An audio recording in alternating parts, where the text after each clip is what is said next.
Here is Bobby Porto in the number 64 star coming back onto the track after repairs were done to his car. He had been caught up in a couple of incidents earlier in the night.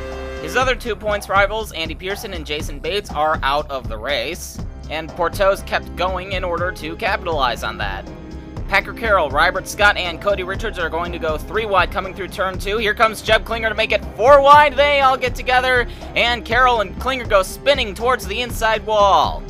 Nobody's tried 4 wide all night, and Klinger figured he'd be the first to try it, and, well, it didn't work out. Both cars suffered minimal damage and kept going. Though I don't think Carroll's going to be too happy with Klinger, with many of his points rivals having misfortunes.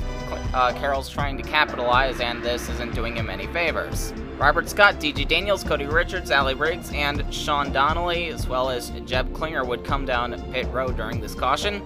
Kurt Walker leads on the restart, and your eyes are not fooling you. There are only 17 cars left in the race. Interestingly enough, last year's event at this track went caution-free, though we did have a couple single-car spins. Philip Borland took second from Legro. He's on his way to what could be his best finish ever, but Bobby Porto makes a bit of a nuisance out of himself and allows Bernie Fellows to go by the 99. And here comes Legro to take third spot from Borland. Despite his high number of DNQs this season, DJ Daniels has been very strong for the past few weeks, and he's having another great run. He's going for the lead on Kurt Walker, and he will take it with ease. Kevin Monroe in the 63 is still running, though he is a few laps down and way off the pace. Here he is starting to impede the leaders. However, Monroe isn't as much of a nuisance as the lapped cars were at Blue Ridge. Monroe is also very high up in the points and is looking to capitalize on the top three's misfortunes. He has been competing in this series since 2001 and has yet to win a championship. We're riding on board Rybert Scott, who has just taken the lead from DJ Daniels after Daniels skated way up the track coming off of turn 2. That's been a bit of an issue with several cars tonight. This track has been very slick, and so it's been hard to run a consistent line. Ricky Navarro and Shane Lake are about to be lapped by Rybert Scott. They've been slightly slower than the leaders throughout this green flag stretch, and now it's gotten long enough so that the leaders can come to lap them.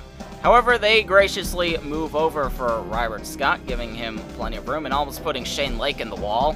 However, Navarro and Lake would cause the next caution on lap 103. Shane Lake gets into Navarro coming off of turn 2, sending him spinning down the track, and then Navarro clips his teammate Sean Donnelly and goes spinning again. I believe there was some contact between Navarro and Shane Lake a few laps earlier, and I guess Lake wasn't too pleased with that. Rybert Scott leads on the restart with Ali Riggs, DJ Daniels, Cody Richards, and Sean Donnelly rounding out your top 5. Kevin Monroe and Shane Lake are a lap down, as you know, and they begin to hold up the field. Here comes DJ Daniels taking the lead once again from Ali Riggs this time, who had taken the lead from Scott a few laps earlier.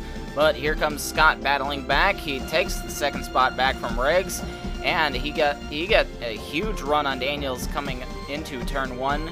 He then completed the pass on Daniels, and now we are riding on board with him once again.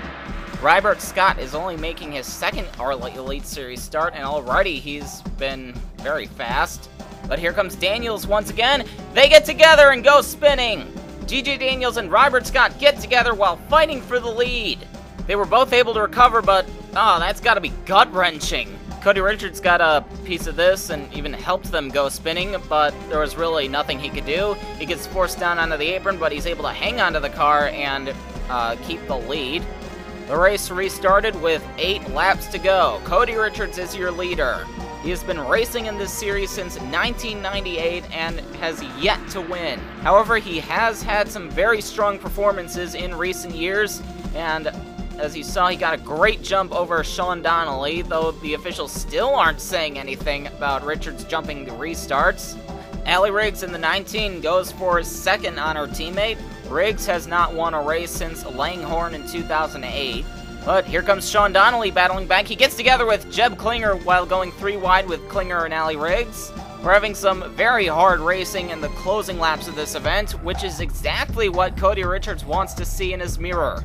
Rybert Scott and DJ Daniels are making great recoveries from their spins, They are both running up inside the top 10. DJ Daniels starts to skate up the track, allowing Rybert Scott to take advantage.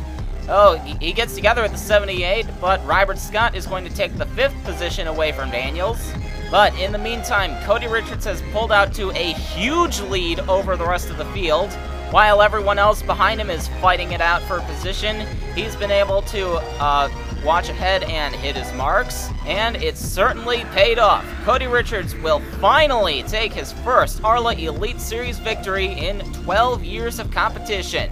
You can bet that 53 bunch is going to have a big celebration, and they might have some trouble getting up in the morning, but that's a small price to pay for finally getting your moment of glory.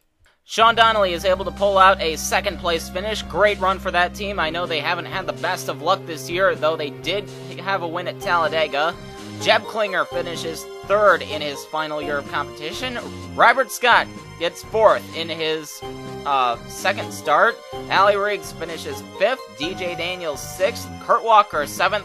Philip Borland, I believe that's one of his best finishes ever, in 8th. Blake Grell 9th, and Packer Carroll rounds out the top 10. And now, let's have a look at the top 10 in points. Bobby Portel holds a 28-point lead over Andy Pearson. He's really capitalized on the misfortunes of Pearson and Jason Bates, who continues to run 3rd. He is 34 points back. Kevin Monroe is 66 points back. Packer Carroll is in 5th, 68 points back. Those two were about 90 points back, leaving Blue Ridge, so they really capitalized today. Kurt Walker is in 6th. Jeb Klinger moves up to 7th. He's making a big charge in these final few races. Namimura moves up to 8th. Scott Morales drops 3 spots to 9th, and Sean Donnelly gains 6 positions to move up into the top 10 and give Scott Morales a run for his money for the Rookie of the Year award.